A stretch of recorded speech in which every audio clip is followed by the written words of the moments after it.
In the previous lecture of this lesson, we have studied that Howard Carter in 1922 had discovered King Tut's mummy. And then in 1922, when it was discovered, the total, dead body you can say, or mummy you can say, which was 3,300 years old, this mummy had been taken out of the coffin in which it was very well orderly put and buried. Okay. In the process to remove the mummy from the coffin which was made of gold, the mummy had to be cut from various parts. Reason behind it was that the mummy was laden with very rich jewelry. Coffin itself was made of gold. Coffin stands for the box which is used for dead body. The box used for dead body was also made of gold. Various types of riches, jewelries were buried with King Tut. For that very reason, in order to keep those things, in order to take those things under his authority, Howard Carter had to cut the mummy of King Tut at various parts.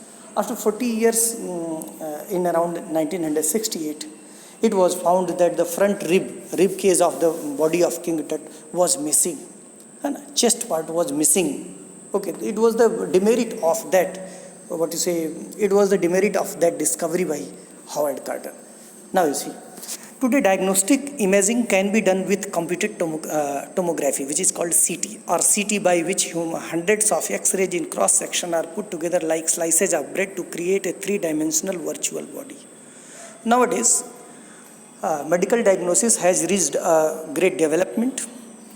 People have become very much talented because of mechanical development in the field of medicine. And this technical development in the field of medicine has made possible for us to find out the results of our brain by through CT scan. X-rays have been discovered, and those X-rays are very much helpful, very technically helpful in the field of medical science. And by the help of X-rays, CT scan is very much common nowadays. What more would a CT scan reveal after than the X-ray? And could it answer two of the biggest questions still lingering about him? How did he die, and how old was he at the times of his death? So this is the matter of 2005.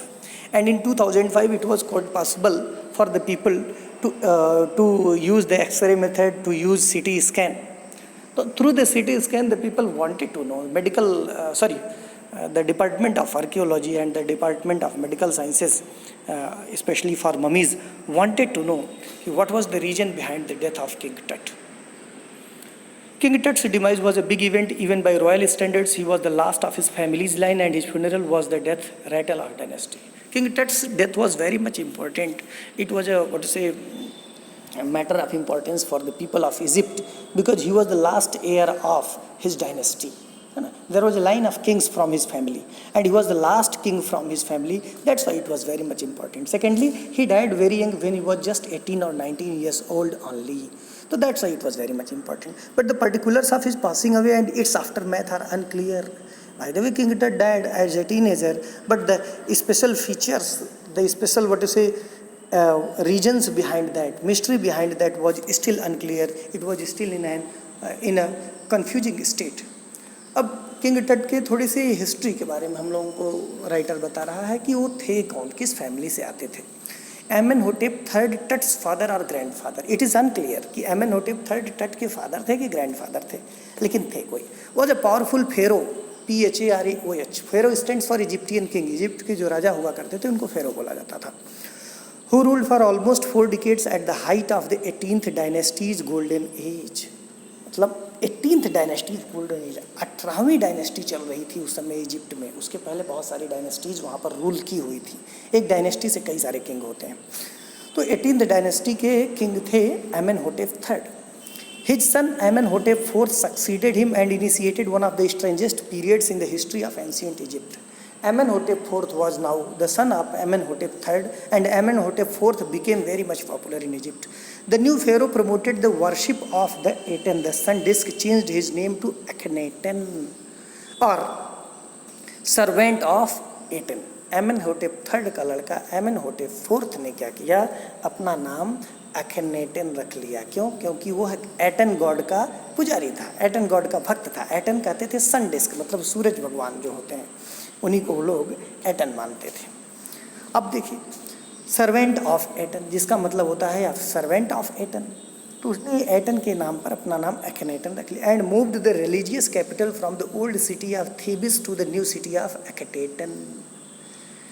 Egypt की जो religious capital मतलब धार्मिक राजधानी जो थीबिस हुआ करते थे, जहाँ बहुत सारे उनके टेम्पल से चर्च वगैरह ये सब थे, तो वहाँ से उसने क्या किया, उस रिलीजियस कैपिटल को थीबिस की जगह कहाँ बता दिया, एकेटेटन बता दिया, नोन नाउ एज अमारना, और उस जगह को हम लोग अमारना के नाम से जानते हैं। यानी थेबिस से उसने एकेटेटन नाम की जगह को सिलेक्ट किया रिलीजियस कैपिटल बनाने के लिए, और एकेटेटन को आज हम अमारना के नाम से प्रेजेंट में जानते हैं। He further shocked the country by attacking Ammon, a major god, smashing his images and closing his temples. उस समय इजिप्ट में बहुत सारे लोग एक पर्टिकुलर गॉड को वर्शिप करते थे, पूजते रहते थे, जिनको एमन बोला जाता था। एमन को उसने क्या कर दिया, अटैक कर दिया, यानी एमन के जहाँ कहीं भी टेम्पल्स बने थे सबको उसने तोड़वा दिया। किसने? एमेनहोटेप फोर्थ ने। अब एक क्वेश्चन बनेगा कि एमेनहोटेप फोर्थ ने क्या क्या किया। What were the two eccentric things done by Amenhotep IV? तो Amenhotep IV changed the religious capital from Thebes to Akhetaten, which is known as Amarna now.